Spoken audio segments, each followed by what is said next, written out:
Praise the Lord. खुदावंद में आप सबकी सलामती हो मेरे अजीज़ों।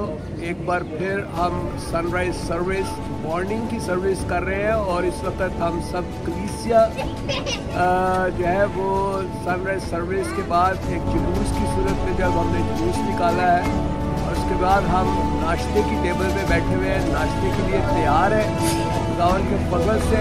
और सारी कलीसिया को आप देख सकते हैं कि इस वक्त सारे बैठे हुए हैं और आज जो है बड़ी मज़े की डिश हमारे सामने तैयार है जिसको हम आम ज़ुबान में पाए बोलते हैं जनाब, और पाकिस्तानी हम पंजाब के लोग पाए बड़े शौक़ से खाते हैं। और कलीसिया जो है उनके लिए आज चर्च की तरफ से पायों का नाश्ता है, नान है साथ।